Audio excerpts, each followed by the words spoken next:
Hello, and welcome to the turbulent world of Middle East soccer, or Mid-East Soccer podcast. I'm your host, James Dorsey. Please subscribe to my newsletter and/or YouTube channel, where you can click the notification button for more updates. Also, allow me to thank all who have demonstrated their appreciation for my column by becoming paid subscribers. This enables me to ensure that it continues to have maximum impact. Maintaining free distribution means that news websites, blogs, and newsletters across the globe can republish it. I launched my column 12 years ago. If you are able and willing to support the column, please become a paid subscriber by clicking on Substack on the subscription button at www.jamesmdorsey.substack.com and choosing one of the subscription options. Thank you.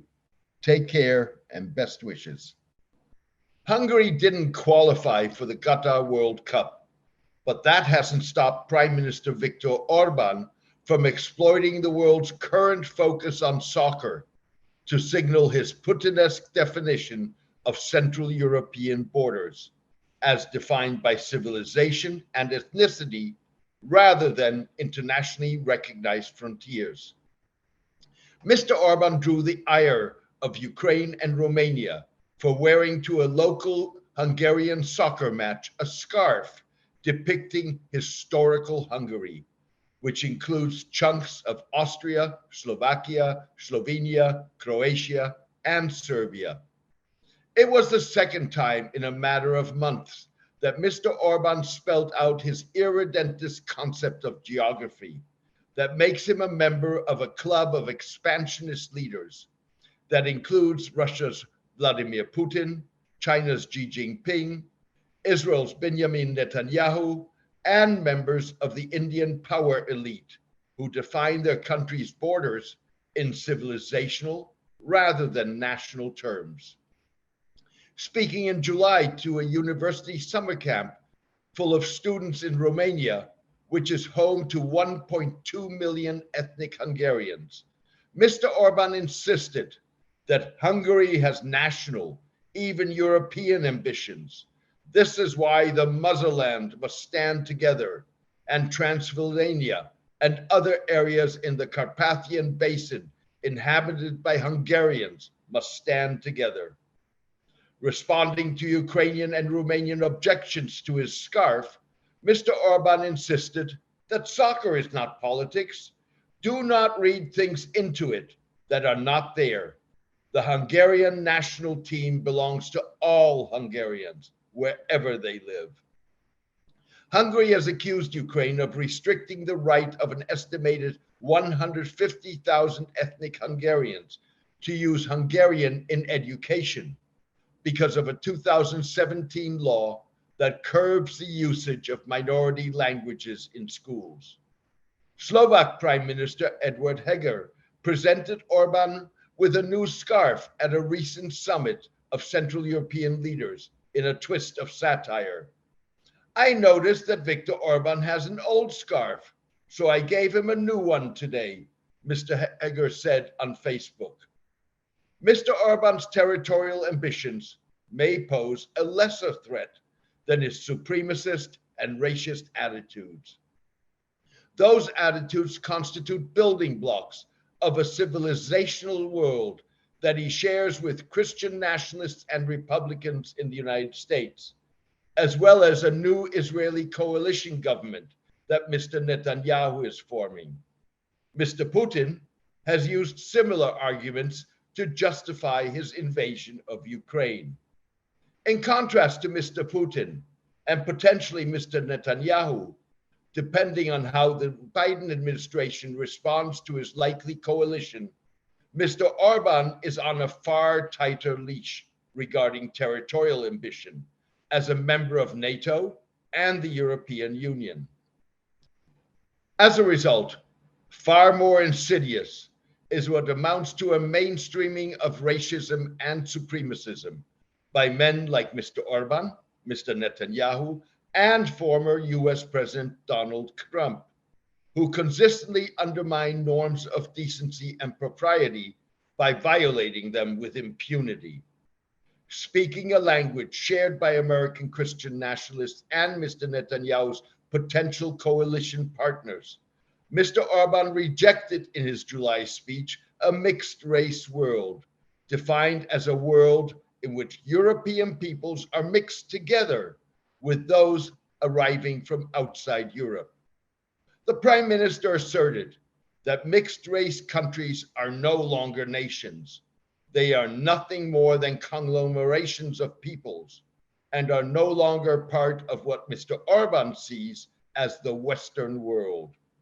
The Prime Minister stops short of identifying those countries, but the United States and West European nations would fit the bill. In a similar vein, Mr. Trump recently refused to apologize for having dinner with Mr. Ye, a rapper previously known as Kanye West, who threatened he would go death on Count 3 on Jewish people, and Nick Fuentes, a 24-year-old pro-Russian trafficker in Holocaust denial and white supremacism. Mr. Trump hosted the two men at Mar-a-Lago, his Florida resort, just after launching his 2024 presidential election campaign. Mr. Ye was really nice to me, Mr. Trump said. Candidates backed by Mr. Trump in last month's US midterm elections, including Herschel Walker, who is competing in next week's runoff in Georgia, have similarly felt comfortable associating themselves with Messrs. Ye and Fuentes. Mr. Fuentes asserted days before the dinner that Jews have too much power in our society. Christians should have all the power, everyone else very little. While Mr. Ye's manager, Milo Yiannopoulos, announced that we're done putting Jewish interests first. Mr. Netanyahu's likely coalition partners seek to legislate discriminatory distinctions between adherents of different Jewish religious trends, hollow out Israeli democracy, introduce an apartheid-like system, disband the Palestinian Authority, expel Palestinians disloyal to Israel in what would amount to ethnic cleansing, deprive women of their rights, and reintroduce homophobia.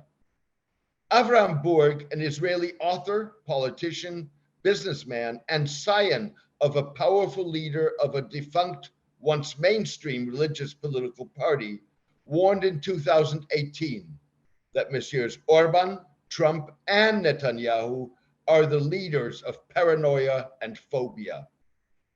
Mr. Burg cautioned that they represent a global phenomenon that crosses all boundaries, ethnic, racial, or religious, gathering into a tribal ghetto that is smaller than the modern state, which is diverse and inclusive of all its citizens. Their fierce antagonism to the foundations of democracy and the attempt to do detriment to as many accomplishments and benefits of the open society as possible are evidence of inherent weaknesses and real existential fears. Mr. Burg's dire vision is even more a reality today than when he spoke out 4 years ago. Thank you for joining me today. I hope you enjoyed the podcast. Also, thank you to all who have demonstrated their appreciation for my column by becoming paid subscribers. This allows me to ensure that it continues to have maximum impact. Maintaining free distribution means that news websites, blogs, and newsletters across the globe can republish it. If you are able and willing to support the column, please become a paid subscriber by clicking on Substack on the subscription button at www.jamesmdorsey.substack.com and choosing one of the subscription options. Please join me for my next podcast in the coming days. Thank you. Take care and best wishes.